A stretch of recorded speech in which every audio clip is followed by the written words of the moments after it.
everybody. It's Allie, and welcome to our Y&R Chat for Sunday, August 31st, 2025.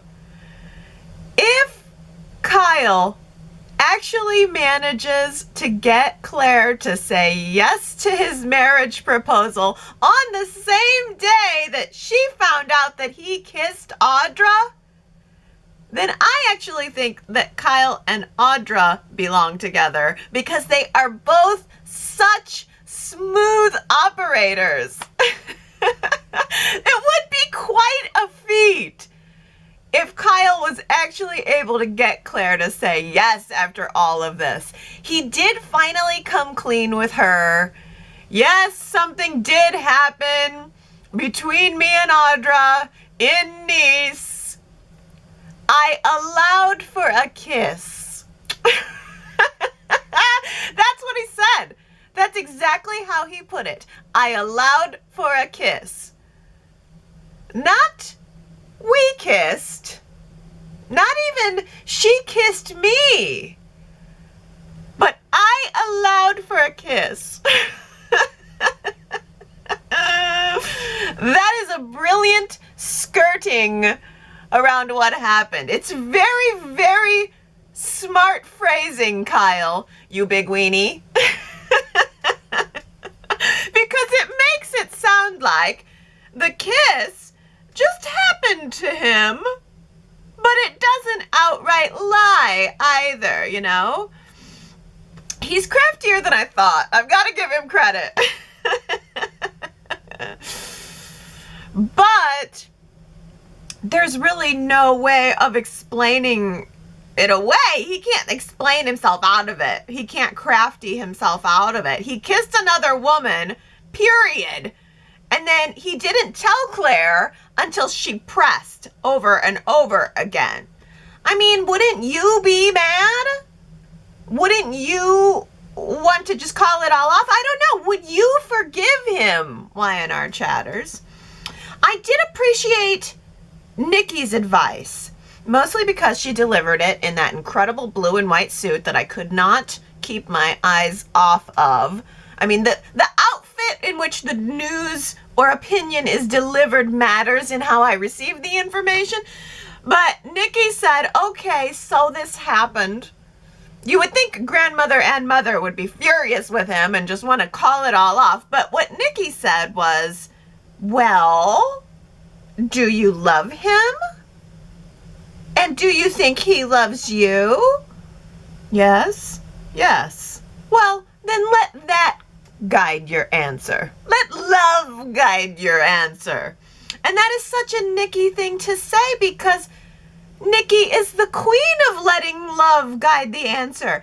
If she had let good sense guide the way when it came to her relationship with Victor, then we certainly would not be getting the romantic surprise celebration that she has planned for him in the previews for next week.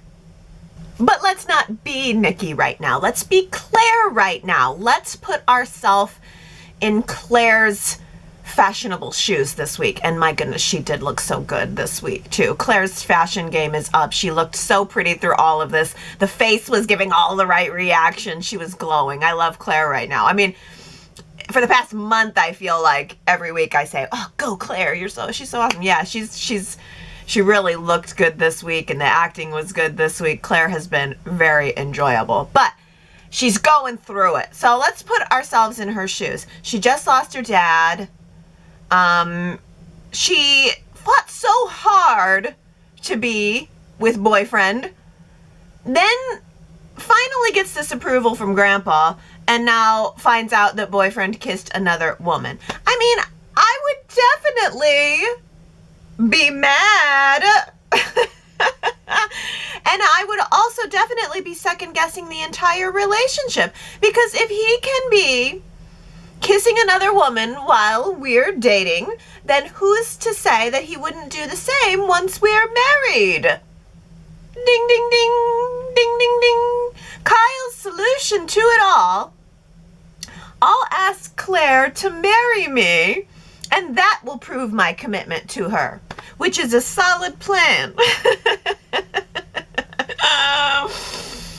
Jack and Diane tried to say, well, it might make you look a little desperate. Like you're trying to cover something up, or like you're trying to gloss it over or whatever. But ultimately, Jack said, all right, we support you. Let me call the family jeweler. And Kyle said, no, Dad, I'm already on it.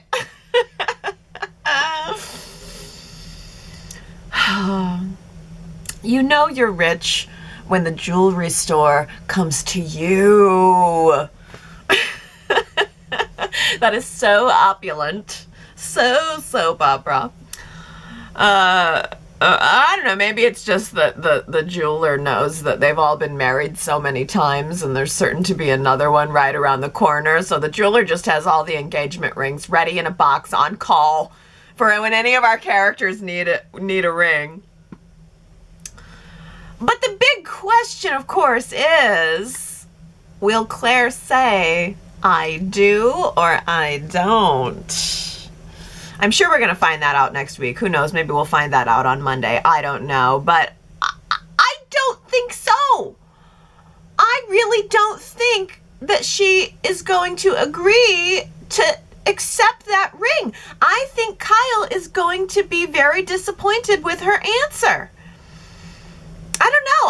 I think that we will see that Claire is not going to want to forgive and forget so easily. I think we are going to see that Claire does not want to lock herself down into marriage after all of this. I think we are going to see Claire more and more on an experimental, rebellious streak. I mean, she did remind us this week that Kyle is her very first boyfriend. And her very first boyfriend didn't turn out to be quite the fairy tale that she was hoping for. So why not run out and kiss some other frogs? Ooh, also in the previews for next week, Audra is confessing to Nate that yes, she accepted Victor's deal. Yes, she's guilty. Oh, I love Audra so much. But I am also having trouble feeling sorry for Audra because she is so delusional. She actually told Sally this week that she felt hurt that Nate did not believe her lies. It is like some next level denial that she has got going on here. I mean, it's going to be great to finally see that balloon burst. She did also mention something that I hadn't thought of, which is that working at Abbott Communications with Sally might end up being a bit of a problem with her, considering Kyle's last name is Abbott. So this, the job that is supposed to save her might actually end up being a bigger problem for her. Kyle's not really going to want Audra working at a company with his name on the door. Jack is certainly going to support that as well. So I don't know. That might cause a little bit of a rift between Billy and Sally. Sally's going to want to keep Audra, but Billy's going to have some pressure from Jack and Kyle to fire her. I'm hoping that all of this, though, ends up pointing to some awesome awkwardness at the launch party. I am so ready for this launch party. Sally is promising a retro affair, which is very exciting. The theme is the dawn of television, which is a great theme for Y&R. It's a little more loose for a media company. Maybe it doesn't quite fit with a media company, but whatever. I'm into it. And this week, we also got to see Sally Spectra doing something fashiony. Trying out outfits outfits for the party. I was like, wow, this is amazing. I love it. I love seeing Sally Spectra being fashionable and showing her awareness of fashion and showing it to us. Which outfit did you guys like best? Ooh, it was fun. It was fun having her just like show it and having Billy just watch it. And it definitely improved my opinion of them as a couple, just that scene overall. I felt more positive after that scene. I thought that the black and white polka dot dress really stood out, the first one. But the last one was really great too. I mean, it's hard to argue with a side slit, a boob slit, and gloves up to your elbows. Jack confronted Victor this week very loudly at Society and told him to just rip that contract right up. That contract that Kyle offered. Well, the deal that Kyle offered, the contract that Victor had drawn up. You know, that sticky little detail that could cost Kyle $5 million and force him to leave town forever. I don't know how that would be enforced, but yeah. It was a nice try on Jack's part, but the second that Victor catches a whiff of problems between Kyle and Claire, he is going to be waving that contract in Kyle's face, trying to enforce it. Unless Claire stops him, and maybe that'll be the case. But Jack wants to take matters into his own hands. Jack and Victor have fought over absolutely everything over the years, but it is true that Jack never came for Victor's kids. He never really had it out with Nick, Victoria, Adam, Abby. No, he was always cordial with them. And so it is, I liked Jack's point that Victor's taken it too far. And I like that Jack is thinking about revenge. I like that Jack is thinking, you know what? No, this is a step too far and I want to get back at Victor now. But Diane stopped him, which was disappointing. But at the same time, Diane stopped Jack from thinking about revenge before she realized that Kyle had told Claire the truth, and that he's open to the liability. I think that's what's going to happen. I think Claire is going to say no to Kyle's proposal. Victor is going to try to enforce the contract, and Jack and Diane are going to go after him. I mean, I can only imagine that now Diane is gonna, as soon as she finds out, she's gonna jump right on board and want Jack to be plotting some revenge too. I hope they have a plan. I hope they come up with a really good plan to come up, to come after Victor before Victor can come up with his plan to team up with Kane to go after Jack. I never expected to see one final scene with Colin. That absolutely blew me away. Tristan Rogers must have filmed that just weeks before his death.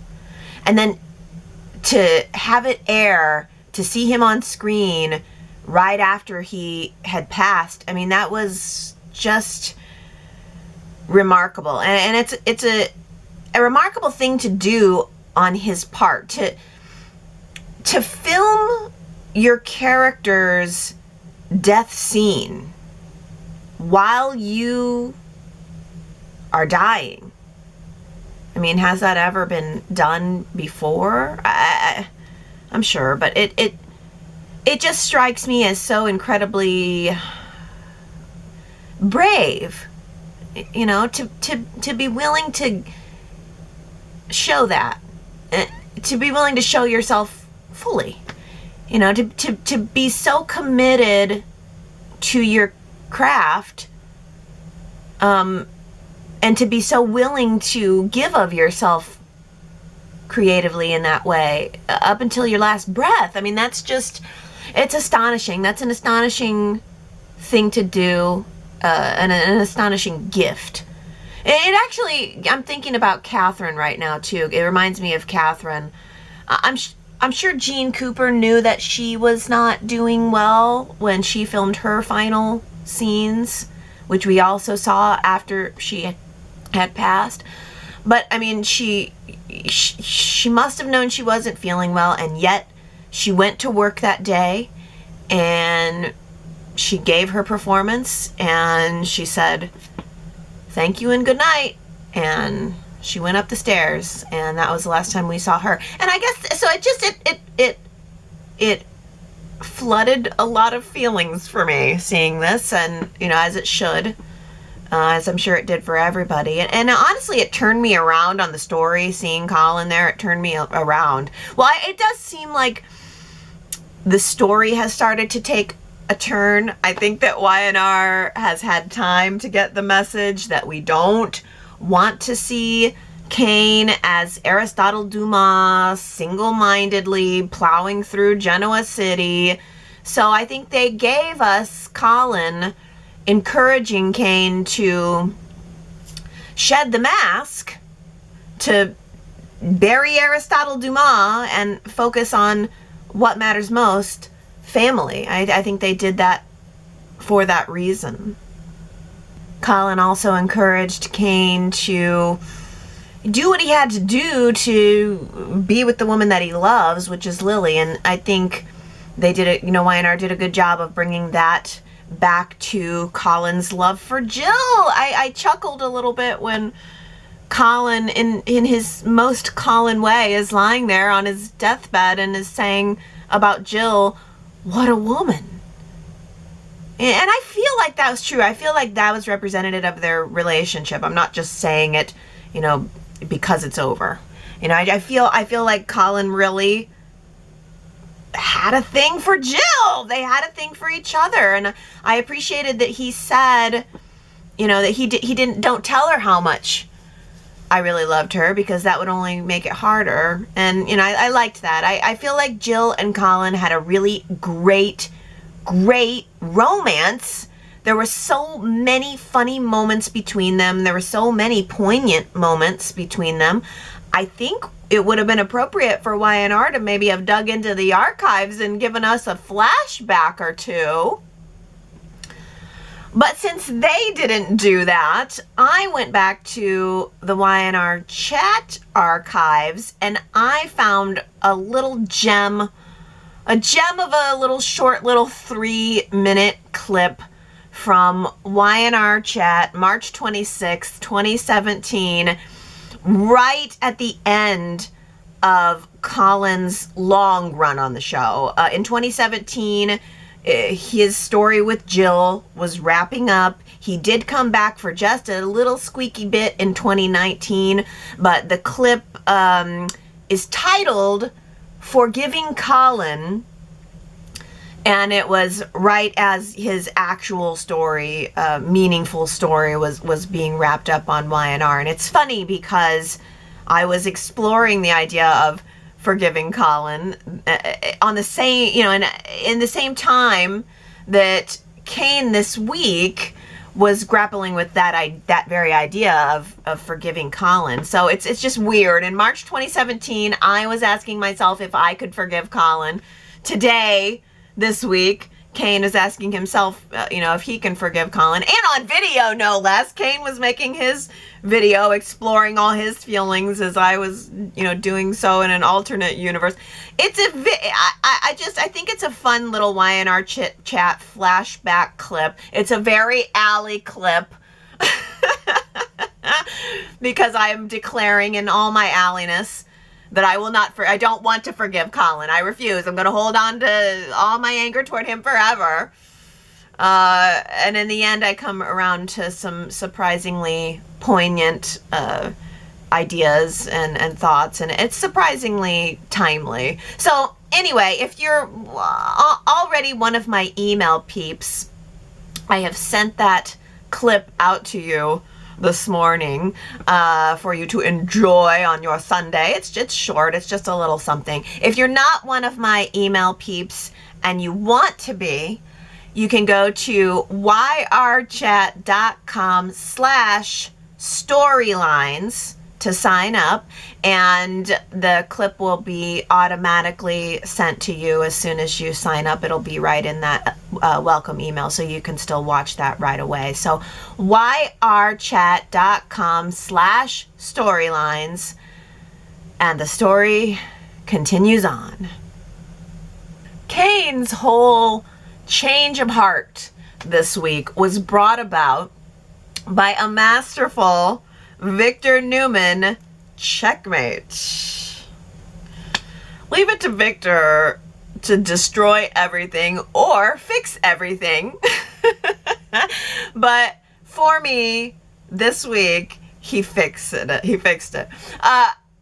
Victor busts out this letter, apparently written by the owner of the French chateau.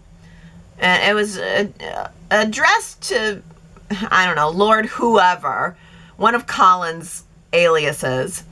And Victor was presenting this letter as evidence that Colin had conned this rich old French lady out of her house and out of her fortune. And then when she died, she left him all of it. And in turn, that is what Colin used to give Kane the seed money to start his arabesque empire. Arabesque sounds like a soup. I'll have the arabesque. Or maybe a pasta. I don't know. Sounds like a food. Somewhere between like a tomato bisque and an arrabbiata. The arrabbiata tomato bisque, the arabesque. But still, I contend it's very impressive that Kane was able to build his empire, no matter where he got the seed money. But I'm sure Victor, would never have done that. Victor said, oh, your empire's been built on dirty money. And I'm sure Victor would never, ever have done anything dirty in his day. But if Kane wants to keep this information out of the press, then Kane has to join forces with Victor against, you guessed it, Jack. Well, now Kane's complex has just gotten more complex. He was an emo vampire before. He is really an emo vampire now. I mean, Kane, I think, felt like he had already buried Colin. He had already forgiven him and put to bed his negative feelings, let it be in the past. They had reconciled, but now Kane realizes that that reconciliation was built on more lies. And not only is that difficult to accept of his father, but it's difficult for him to accept as a father. Kane does not want to be like Colin. So he records this half-episode long video confession for Maddie and Charlie and Lily to all watch, which again is so emo of him. It's so teenager of him. Like, post it on Facebook for everyone to see, why don't ya? I mean, if they didn't want to hear you out in person, why would they want to watch it on video? But guess who clicked play? That's right. Lily watched it, and a single tear dropped out of her eye. Oh! The ice caps have melted! Despite Phyllis's desperate attempt to save the sinking ship train, Kane has now left her out in the cold. Kane is abandoning his take over the world plan, and that leaves Phyllis out of a job again. I don't know why she couldn't still work for him. I mean, now that she's an AI expert, she really needs to put those skills to use. One whole research session in the park cannot go to waste. She's an AI expert now. She begged him. She said, please, Give me the secret weapon. I'll take over the cause. You don't have to do anything. I'll get my hands dirty. It's so desperate and so clingy. I'm just personally glad that it's over. I want to see Phyllis evolve out of her belief that Cain is going to save her life. I mean, I was thinking this week, damn, I need these two to either have sex or move on. Move on it is. Fine. Then Cain paid a visit to Billy to inform him that the take over the world plan is off. And Billy said, oh, you're going to be in deep with Phyllis. You're going to have her to deal with. And Cain goes, oh yeah, you know, she'll get over it. Billy said, you don't know Phyllis very well.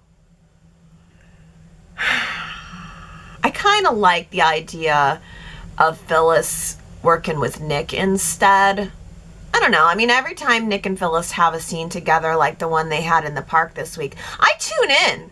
I'm in it. I think those two really have got the magic, even as just friends, even if she told him to flat out back off. Back to Billy.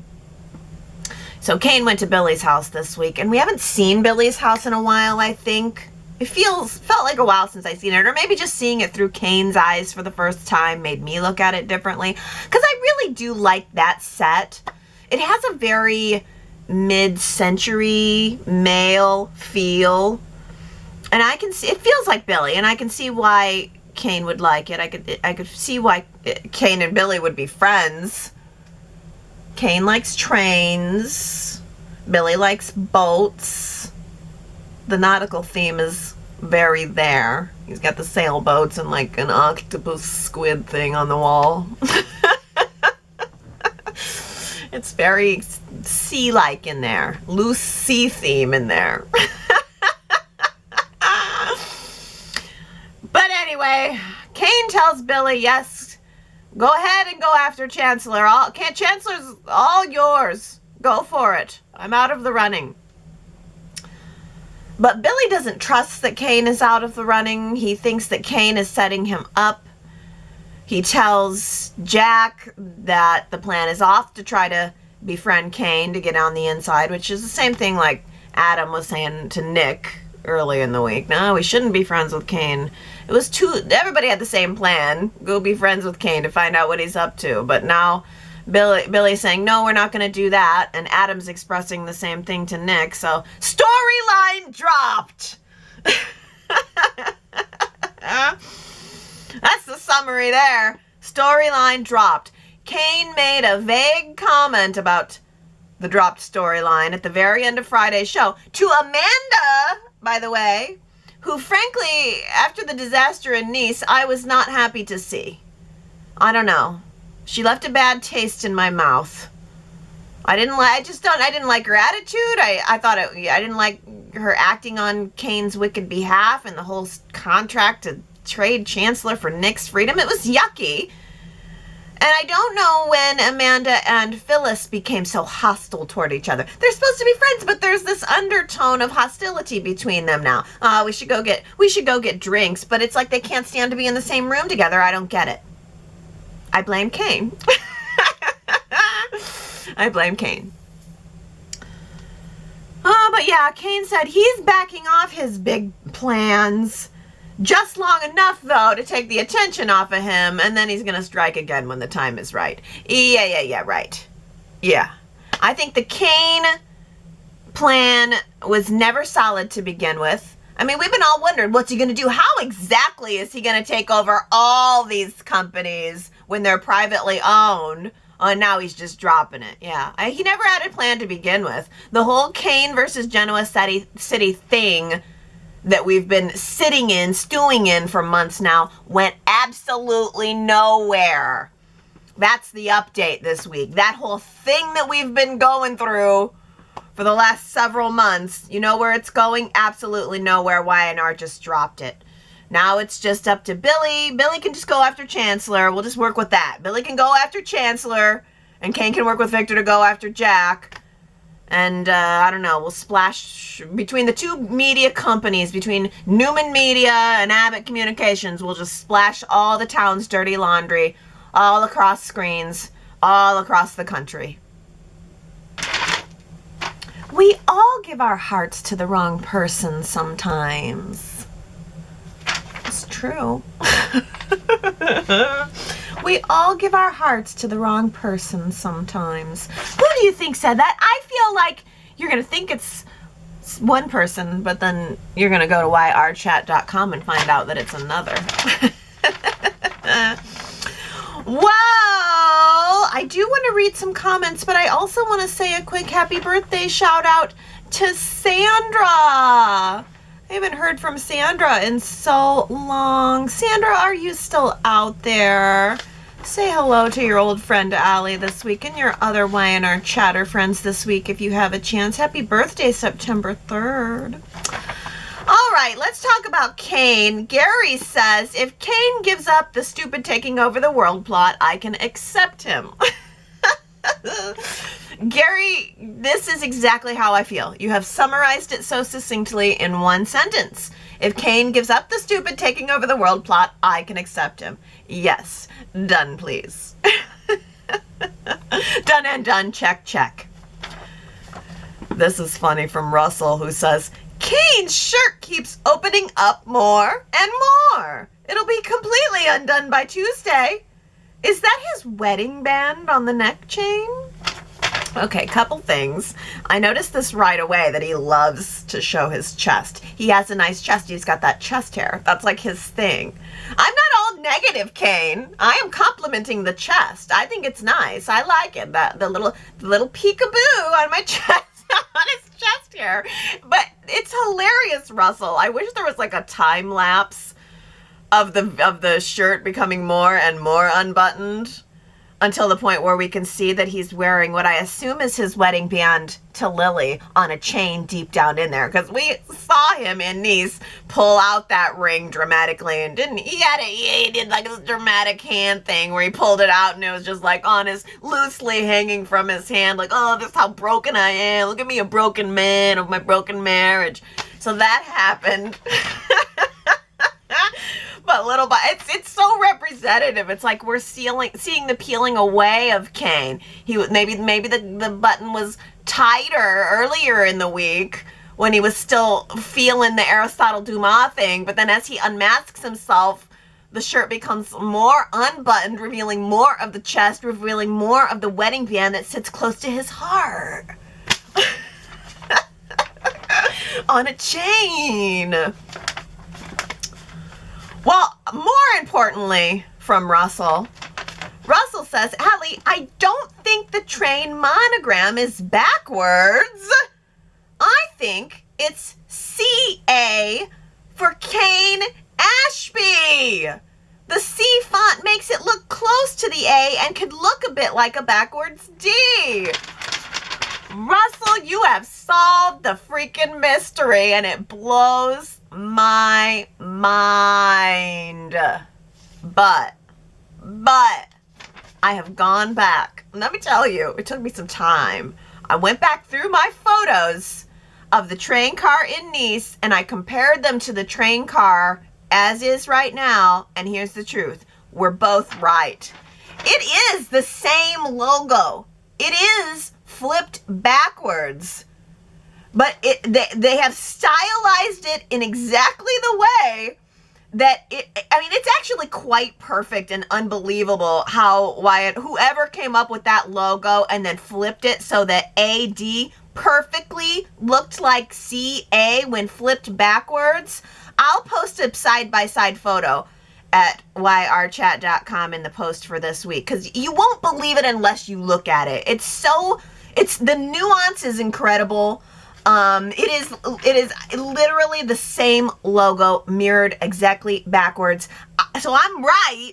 I just didn't realize that it was supposed to morph and look into CA. Oh, if I saw it as AD once, I'm going to see it as AD every other time, and my brain will only process it as a backwards version of the logo that I already knew. It's like so clever that my brain can't handle it. That's what it boils down to. It's so clever that my brain can't handle it.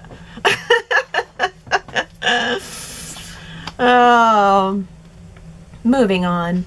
Daisy says, I was happy to see Tristan Rogers as Colin.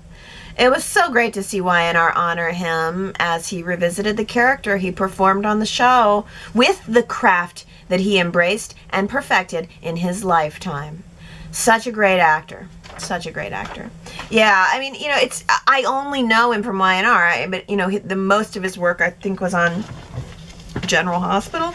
But I just can't speak to I can't speak to that because I never knew him from that show. But I loved him on Y&R because he just brought a lot, apparently, to every character that he played.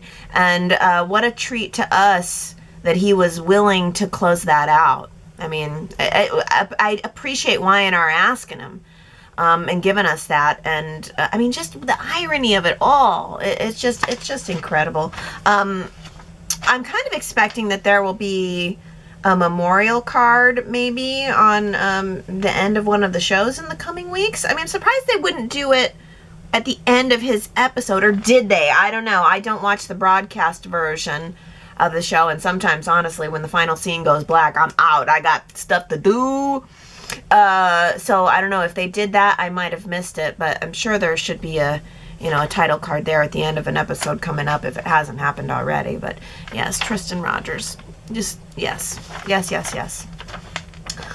Well, moving on. Calmness says, my disdain for Lily grows every day. This week, she is so sanctimonious when, one, trying to act like she's the amazing parent. If she was truly selfish, like a parent should be, she would have helped Kane ease the blow with the kids, or done it herself for their sake. Instead, she's berating Kane for not taking her up on her offer, which, by the way, was just her doing or Victor's bidding. Number 2, why is she acting like she can speak for Damien with Holden? He was Damien's best friend and knew him much longer than Lily. Besides, Lily only began trusting Damien about a week before leaving for France. I'm glad Holden called her on her hypocrisy. Y&R writers, please put Lily back with Daniel, or put Kane with somebody else so Lily can go nuts with jealousy. Yeah, Comno, why is Lily so insufferable? That is the question, maybe of the week. The chip on her shoulder is as big as her purse. Lighten up. Diana says, we keep hearing how much Kane messed up with the twins by not being there enough, as he apparently missed Charlie's graduation and wasn't physically there with Maddie after the fire at the college. Well, these sound like forgivable things now that we know what Kane was busy doing. The question is then, what did the twins think when they were much younger and their mother went off to prison for killing their uncle's wife? Oh yeah, I mean, if you want to talk that, mistakes and abandonment, Lily's definitely got him beat. Good point. Gary says, returning to town like the troublesome lawyer she is, Amanda Sinclair is hardly recognizable with this blowout. It isn't easy being green, Amanda Sinclair. Amanda's hair made me feel inferior. When I looked at her hair, I thought, what am I doing with my life? Why exactly does not my hair look like that when I enter a room? Blowout is the great phrase, Gary, because that's exactly what it was. It was like she came fresh out the hair chair. She didn't have to drive there. It's not like, you do your hair at home. In reality, you got to do your hair at home and then get in the car and go wherever you're going. She just stepped right out of the hair chair and into that scene. It was magnificent. Oh, now I just wish I liked Amanda better. I mean, I kind of wonder if since Abby is on recurring, technically, are we just basically going to get a Devon and Amanda reunion? Last week I asked you guys to weigh in on Holden's approval rating. Now, I think this is a pretty good slam dunk. 78% of you approve of Holden. Naomi says Holden is turning out to be a very good character. He's more handsome each time I see him. This character will be yet another reason for Audra and Claire to be at odds. They share the same taste in men. Claire is interested in Holden even while defying TVGN to date Kyle. That's the great and powerful Victor Newman, or the great Victor Newman. I like to add a P in there. Audra has latent feelings for Holden, even though she says there's nothing between them now. Audra has more attraction to Kyle than she's willing to admit, and if she and Kyle get together, I see Claire being extremely jealous. This could be years of back and forth among the characters. Ooh, Naomi, I hadn't thought of that. The fact that Audra dated Holden, so it's just one more guy that Claire and Audra could fight over. Marianne V says, I voted approved for Holden. Now that Damien's gone, he brings more to the storyline. He's fallen for Claire, and they may get together when Claire tires of Kyle. This may be why Victor is giving Claire what she wants. He knows she will find out for herself what kind of man Kyle is. Yes, yes, yes, Marianne V. That is exactly the case, I think. But Robin says, I am not sold on the Holden character. He reminds me of a print model from Nordstrom or Macy's. It's too much. He's just too pretty, says Robin. It's too much. Too much pretty. He does look, I mean, surely he's done modeling. Surely. It's not, I mean, I'm speaking from, yes, I have Google imaged him, and yes, I have seen some modeling photos of him, so I can confirm that he's done some modeling. Victoria says, I voted disapprove to Holden. The actor is very handsome, but the character is pretty blah. Holden was written as trying to be successful by following orders. The only interesting part of his character is his connection to Audra. If the writers give Holden more agency, he would be more approve-worthy. Yeah, he needs more. There's no doubt about it. He needs more. But I think they're going to give it to him. It just seems like they were like, Damien, see ya. Damien and Amy, see ya. I'm so sick of hearing about Amy's grief and never seeing Amy. But yeah, I think Holden is filling the Damien space. I mean, Damien was getting all the attention. They cut him, literally. And now Holden's the new it boy, as Gary would say. Gary says, Allie, I just don't see why it boy is worthy of getting a tuxedo opening credit. You have to ask yourself, where was Seth's opening credit? Might have cleaned up nice in a tux. Seth had a bad case of the jitters, though. Seth, I mean, just for anybody who's not on board with Gary's Seth obsession, is that little weaselly AA sponsor that Nikki had who got killed by Aunt Jordan, and Gary just cannot let him go. He died on the streets of Genoa City, and Gary was like, never forget. Gary's probably got a bumper sticker that says, Seth, never forget. Honestly, Gary, you're exactly like me. We're like two peas in a pod, because like I refuse to let go of Dina's death chair. So I get it. Y&R had to remove the chair from the set to get me to stop, and I'm still talking about it. See how I managed to turn that around and talk about Dina's death chair? You took Holden and brought it to Seth. I took Seth and brought it to Dina's death chair. That's how we do it, Gary. Well, last week I asked you guys, who are your ideal couples? If you're given the cast list, take them all, switch them around, mix them up. Who would you pair together? I got some interesting ideas. Marianne V really wants Claire and Holden together. And I just want to mention, don't you guys think, it does seem like Y&R was headed there. Kyle and Claire break up. Claire goes to Holden, and maybe that is still where it's going to head. But don't you also think that maybe with his scene, Holden's scene with Lily, was maybe pointing to a pairing between those two? Because I put Lily with Holden, and because I was thinking, well, yeah, I mean, it almost seems like they're having more scenes together. I don't know. We'll see. Ellen also wants Claire and Holden, saying, let's get our new leading man off the sidelines. He's in the credits. Let's put him on the front burner. But Ellen is also boosting Sharon and Adam forever. Gosh, it is like Sharon and Adam makes so much sense.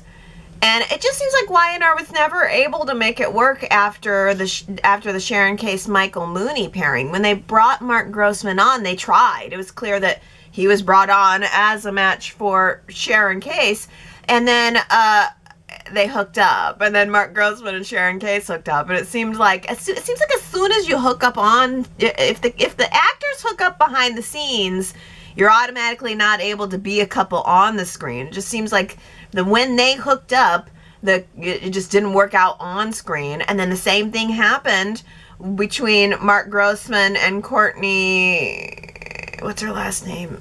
It's slipping me right now. Sally. So that's just kind of interesting. I was thinking, like, gosh, I bet like Mark Grossman and Melissa Claire Egan must have absolutely no actual real life chemistry together, and that's the reason why they're allowed to be together on screen. Y&R must have to be careful who they pair Mark Grossman with.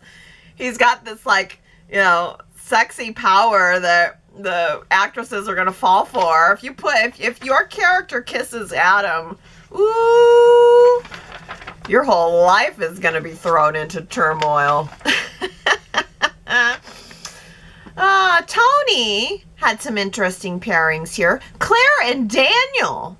That's interesting because Daniel has a history with evil, Daisy, and Claire has grasped the power of bewitching, but I don't think she can love someone. She can use Daniel easier than she can Kyle. Oh, yeah, Claire and Daniel's interesting. Tony also thinks Adam and Lily, they could create the business alliance hoped for by each and discover that they're a really good love match. We had like one scene one time with Adam and Lily. I'm interested for some testing here. Oh, Tony wants Kane and Sharon. Subtle, unexpected, good age match, can raise some eyebrows.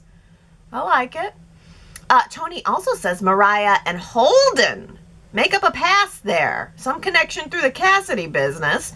And then Tessa can go with the new person. I've read that a new character's come into GC, and it could be someone for Tessa to have known or want to know. Ooh, new character for Tessa. That could be. Sharon W. wants Claire and Billy, saying these two can't hold their tongues and this would drive Victor crazy. Ooh. And then this one's pretty wild from Sharon W. Nate and Lily. Ah! They're not technically related since she was adopted. Are they? Let me think. Okay, so, well, yeah, you're right. I don't think they're technically related, right? Because Lily is Drusilla and Malcolm's daughter, and Nate is Olivia. Well, no, that would constitute cousins, wouldn't it? Because the mothers share the genes. But who's getting technical? Oh, Robin says Victor and Audra. I'm honestly surprised. If Victor and Nikki weren't forevering right now, that would have been the case. Victor and Audra would have hooked up. And Robin also says Nikki and Holden for some cougar action. Coog action. You know I like that. T. Nicole says, Allie, I like your point that Adam and Audra would be hot, and I completely agree, but I'm truly shocked you didn't pair Adam with Nikki. Maybe Adam and Nikki have a one-night stand, and then Adam moves on to Audra. There you go. Thank you, T. Nicole. Yes, because I don't even necessarily need Nikki and Adam to hook up. I want her to have a moment of being attracted to him. That's what I'm really after. I want a moment after all of the years of her, you know, being resentful of him, to one day see him looking all shirt. You know, he's in my mind, he's in the stables, baling hay, shirtless, sweaty. And she comes in to ride her horse and realizes she'd like to ride her stepson instead. That's just how my mind works. But speaking of Coog action, Victoria wants Holden and Lauren. Ooh! And then Tracy and Michael. Oh my gosh, Tracy and Michael might just blow my freaking mind. That's a good one. Sue W wants Sally and Nate. We haven't even thought of that. Sally and Nate are current models of integrity, making it real, lasting love, and pissing off Audra, as well as some bonus fireworks. Ooh, yeah. If Sally then hooked up with Nate, it would piss Audra off. That's good. Oh, but I love Steven really mixing it up here. Steven says, let's cut out the middleman and put Phyllis and Sharon together.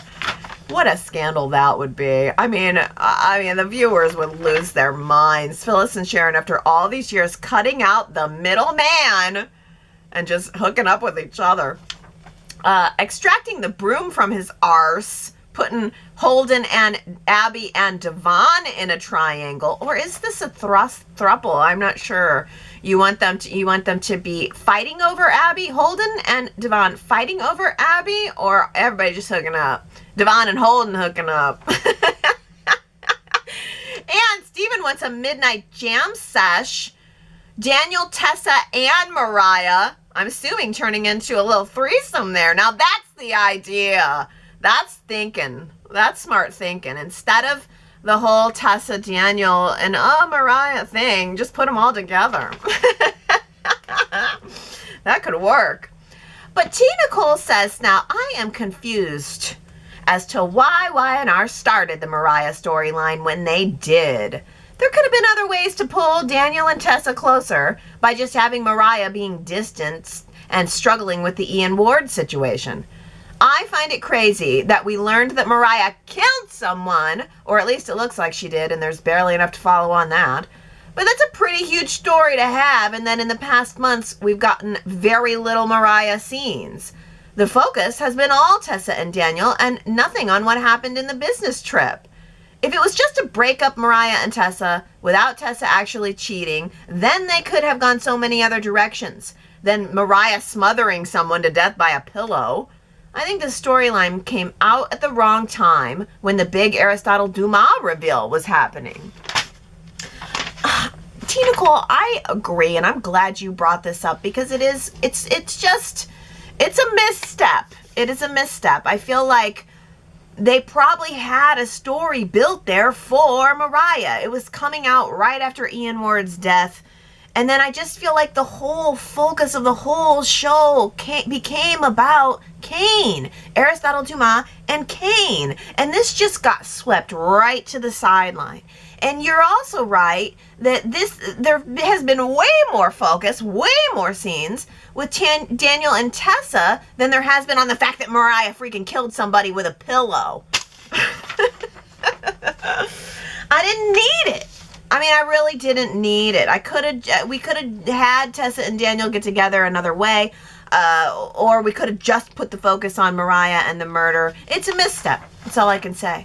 The other misstep that keeps happening is regarding Summer. It's like every time Phyllis and Nick are in a scene together, it's, Summer's so in love in Italy, but what are they actually doing? And Harrison's going to be home soon from Italy and starting school, but what are they actually doing about Summer? Sharon W. says, I am missing Allison Lanier in her role as Summer. But what keeps me enjoying the storyline between Kyle and Claire is definitely Haley Aaron. Maybe this was the goal all along, to replace Summer with Claire, because the writing never seemed to allow any room for Summer at all. Yeah, I mean, you're probably right, but I have to say I miss Summer, and I think Summer's a character that really needs to be on the show right now. Not only do I miss Allison Lanier, but I miss the role of Summer, and I wish they would recast it, if need be. Claire got a promotion this week. And Sue W. says, Nikki gushed that Cole did such a terrific job at Newman Publishing. Didn't he just barely get started there before he died? Well, first of all, yes, look, I'm not going to lie. I got a little choked up at the idea of Claire taking over the job that her father had. But you're right. I mean, bringing me back to reality, Sue W. He was in the job for a month. Also, Sue W. says, Nikki's current blue and white pantsuit reminded me of outdated wallpaper. Ooh, that's vicious. I love it. Outdated it does. Okay, you're right. I'm loving all of Nikki's nudie suits.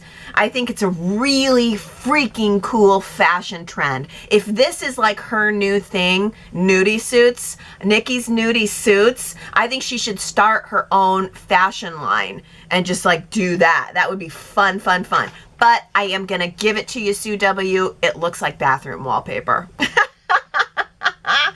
You hit that nail right on the head, that particular suit. Connie says, why is Audra being held more accountable than Victor in this scheme to control Kyle and Claire? Everyone is so quick to verbally condemn her and judge her character. They were both wrong. But Victor started the mess by misusing his business status, wealth, and power to get others to do his dirty work. Audra's greed and lust for power was part of Victor's plan of manipulation. Yet she's the only one facing any consequences. Amen, Connie. That is the truth. I can't wait to see what Nate's going to say to Victor. He's going to find out the full truth next week, and he really needs to explode on Victor. She needs to explode on Victor. She needs to say, hey, this isn't fair. Why am I the only one facing any consequences here?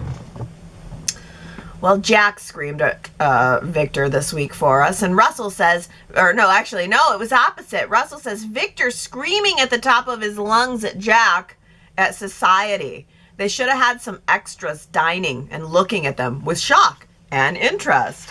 Yeah, it was fun. I thought that too, Russell, because there were a lot of extras at Society this week. I was actually thinking, remember back in COVID when we couldn't have anybody else in any of the scenes and all the restaurants were so empty. And then this week I was noticing how full the background is. And then we have Victor shouting at Jack at the top of his lungs and getting his pointy finger out. And I looked in the background and no one was reacting. There have been a couple times where a couple extras will sometimes stare at the scene, and that feels more realistic. If someone's causing a scene in public, you would think that the people around would be like, huh? But I mean, if Victor shouted, it was a full-on threat fest, and nobody blinked an eye. I do wonder if you guys want to see that, though. Do you want to see the full-on threat fest? That's the poll question this week at yrchat.com. Look, Victor and Jack have gone to war 100 times on this show, and I'm kind of wondering, are you guys wanting to see that again, or do you feel like it's been done? Let's not go there. yrchat.com. This week, I'd like to know if you're for or against the next Victor versus Jack war. Oh, this is interesting. Steven says, I may not have noticed this before, but directed by Elizabeth Hendrickson, who played Chloe Mitchell from time to time, has been on the screen. I did not notice that, but wow, yeah, so Elizabeth Hendrickson apparently has directed a couple of episodes of Y&R. I didn't know that. That's wonderful, because I really, really like Chloe's character. I would really, really like to see her on screen, but it actually gives me a little bit of comfort knowing that she's there behind the camera. That's cool. Thank you for mentioning that. Dolores says, what an outstanding coup for Y&R. I just read that the powers that be have hired two amazing Emmy-winning actors, Tamara Braun and Roger Howarth. I've had the esteemed pleasure of watching them and their performances on other soaps. Howarth was on One Life to Live in General Hospital, and Braun was on All My Children in General Hospital. I cannot wait to see what and or where these actors/characters are going to be a part of Genoa City, as well as how their presence will impact the lives of the good citizens there. OMG, I cannot wait, and hopefully the writers will make my wait worthwhile. Dolores, thank you for mentioning this, because honestly, I, like, ever since, I'm so stuck. I'll never see the Aristotle Dumas logo as anything but the reversed Aristotle Dumas. I'll never see it anything other way. And now that I can't have CBS Soaps in Depth anymore, I just won't check for casting updates. I don't know what that is, but it's like whatever my brain sets on first, that's where it stays. Oh, I don't like that.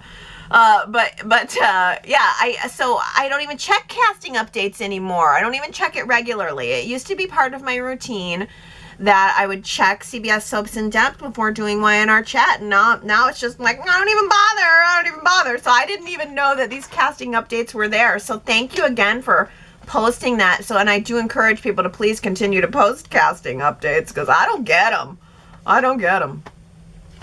I signed up for the Soaps in Depth newsletter, thinking that I was going to get casting updates, and it said that, but mostly it's recaps, and recaps are the one thing I don't really need. I'm doing the recap. Well, final note here. We might have talked about this before, but Sue W. says, so now it's required that inked Y&R actors show their tattoos. Or is it now protocol to film those? Seems like lately that tattoos are being showcased more and more on more and more characters, almost pointedly as we accept. Big deal, who cares? Tattoos are no longer the rebel they once were. You know, this is interesting. I feel like we did talk about this one other time, but yes, there are so many tattoos. So many tattoos in all the places. The tattoos are in all the places. It definitely used to be something that used to be covered up, sort of like a pregnancy, which again, I mean, I think Crystal Khalil has looked fine through all of this. I don't know why. The big bag is more noticeable than the belly ever would have been. But maybe she's getting to the point now where, okay, let's make an attempt. But, you know, there were points early on where it's like, you could have just given her a flowy dress and it would have been fine. But yeah, it's like pregnancies used to have to have been covered up. Tattoos certainly used to have to be covered up. And now it does seem like they're featured. You know, that's actually quite a change when you stop and think about it, just how that culture has evolved. It seems like, you know, something that used to need to be hidden is now featured to show the uniqueness of the person. Yeah, I don't know. People who have tattoos love their tattoos. Do you have any tattoos? I do not have any tattoos, but if you would like to talk about character tattoos or your own tattoos, yrchat.com is a good place to let us know if you're inked. Okay, well, this feels like it's been a very long Y&R chat, but between like all of the different new couples and Tristan Rogers passing, yeah, I've had a lot to say. And one note about the couples, if you want to get your couple mix in, go to yrchat.com, and there's a whole post there that's just nothing but couple mix-ups. Post it there, because that way then they'll always be there. You know, like the weekly chat goes away at the end of the week, but I put that couples post right there on the front page so you can see the whole cast list and then mix and match in the comments and say who you want to be together. I'll keep that featured all this week too. So yrchat.com for that. If you have not yet received my Tristan Rogers, my Colin clip, my Forgiving Colin clip, you can go to yrchat.com/storylines, and that will sign you up for my newsletter, where I don't know, I think I'm just kind of sharing little things that come up that are a little outside of Y&R Chat, a little outside of Y&R, but are still sort of soap tangentially related. And this week's a good instance of that, digging back into the archives and just wanting to share a little extraness, a little extra clip, and some thoughts about that too. So that's kind of what, you know, what my newsletter is, if you're interested in that. yrchat.com/storylines. Another little just note, my dad he's got out of the nursing home and he is home, and I'm going to visit him today, back at home for the first time in, I think it was like 60 days. It had been over around 2 months since he had gone into the hospital, and now he's finally getting back home. He's got a stair lift, so he can get up and down his stairs. He's got, his walker and all the other accoutrements that go along with your, after your extended hospital stay. He's still receiving antibiotic IV treatment 3 times a day, and a whole host of medicines. Got all the medicines and all the IVs and all the stuffs. So he's still hooked up with all the stuffs, but he is going home, and I feel like that's at least good for his mental health and my mental health too, because boy, going to the nursing home every week was a little depressing. Oh, but yeah, so that's at least a little bit of positivity. Again, thanks everybody for being with me through all of that, and we're not out of the woods. It's not over yet, but that's where we are today. We're still in the woods, but I've got you with me, and I want to say I appreciate that. And I'm going to get going. I'm going to go see Dad. I hope everybody has a really good rest of your Sunday. I love you so much, and I will see you next time. Bye, guys.